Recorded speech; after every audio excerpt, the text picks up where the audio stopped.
So tell me how it happened, step by step. Eredin located us mere moments after we landed on Ard Skellig.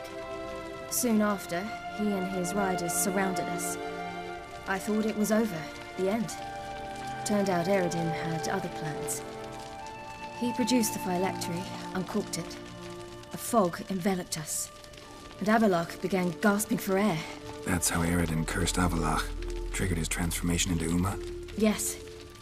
He didn't wish to kill him. Humiliation, that's what he was after. But Avallac'h refused to succumb without a fight. He cast a spell that wrought havoc in the hunt's ranks. And in a full half of a forest on Ard Skellig. Yet it also gave us time to flee. Avallac'h opened a portal. I leapt in. He was supposed to follow right behind me, but something went awry. Impaired by the curse, he failed to reach the portal in time. We had agreed that if anything went wrong and we were separated, we would meet at his hideout in Velen. But you failed to meet there. Yes, we failed to. Once through the portal, instead of at Avallac'h's hideout, I landed right in the middle of Crookback Bog. I barely escaped the crones. And then there was the Baron. You know, he took me hunting. I killed a wild boar with my sword. I heard. A coincidence, really. I had no desire to hunt that day, but it felt wrong to refuse. I'd taken nothing remotely resembling a hunting weapon. I simply hadn't intended to hunt. I was wandering through the forest, breathing deep the air. And then I heard a strange sound. Unsettling. Boar attacked you? Mm-hmm. Big as a bison, and lumbering straight at me. And all I had was my sword. Had to manage. Did just fine, judging by how the Baron's men remember it. Simple soldiers, the whole lot. But we got along splendidly. A shame I had to leave. Flee. But I didn't want to bring the wild hunt down on them. Apart from which, I knew by then the curse was progressing. So instead of looking for Avallac'h, I decided to find you and Yen. So how'd you even meet a man like Whoreson Jr.? You and Yennefer were nowhere to be found. And I needed someone who could fix the phylactery.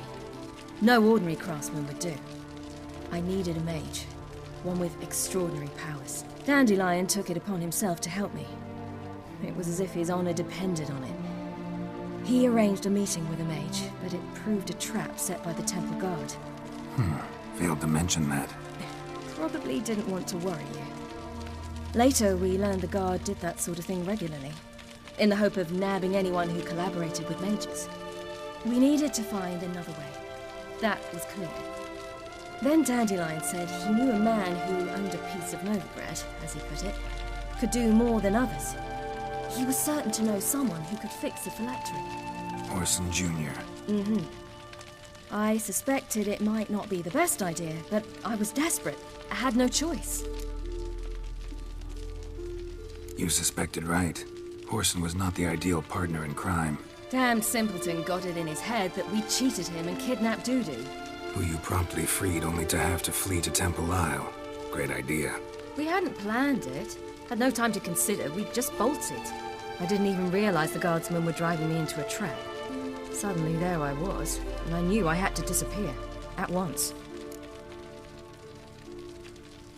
And that's when you landed back in Skellige.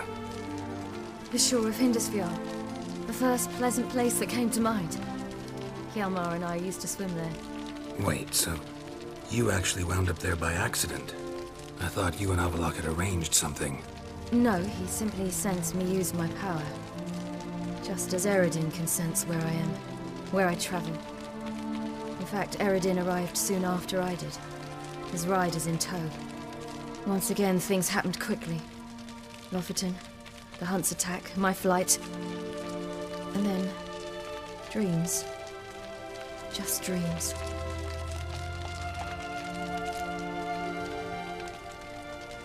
What did you dream? I've had nothing but nightmares lately. Pretty horrible. Likewise, for the most part. In one, a monster grown from a stillborn child chased you. Ugh, that was horrible. I had a few nice dreams.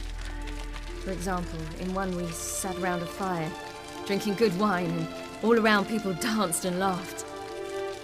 Like that one a lot better. Me too. But these dreams, and the others, ended in some tower.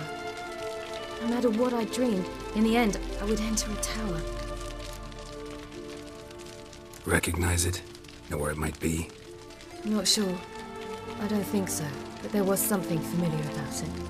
And something terrifying. The tower was stark and dead.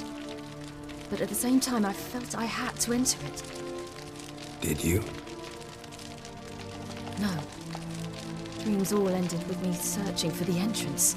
And the last time, instead of the tower, I saw your grizzled face.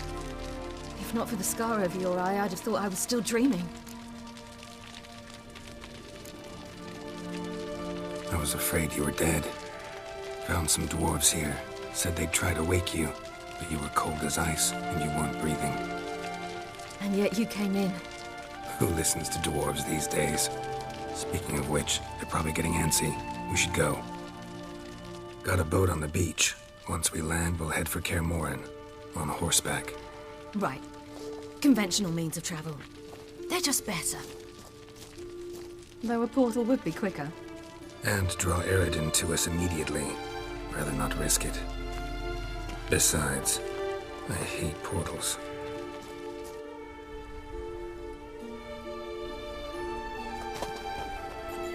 Damn.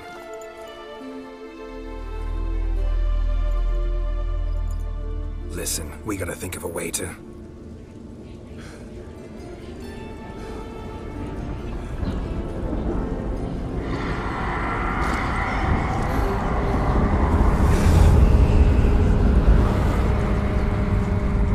get us out of here.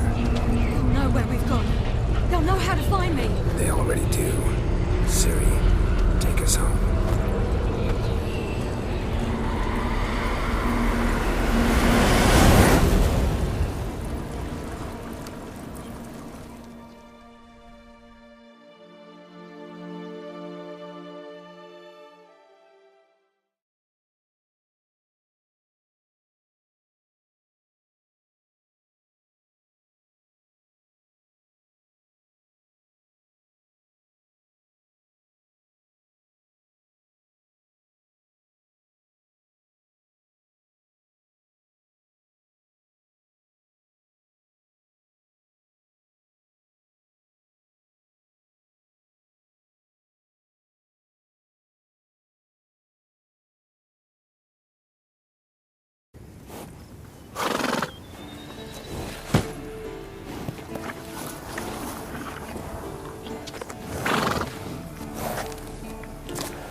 Welcome back, child.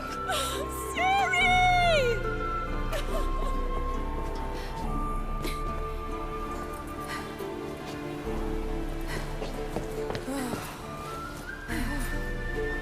My, you've grown beautiful.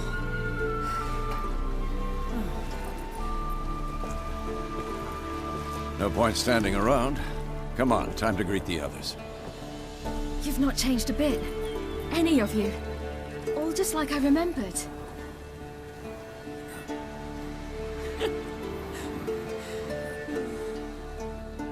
What? Little sis.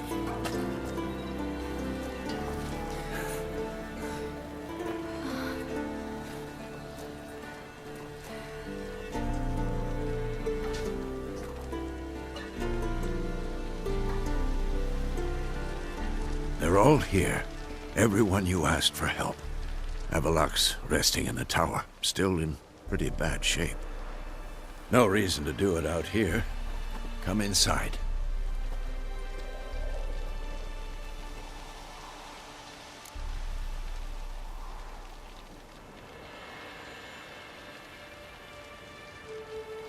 Time's short. Wild Hunt will be here soon.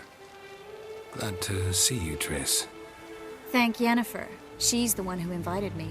There'll be time to talk later. We should confer now.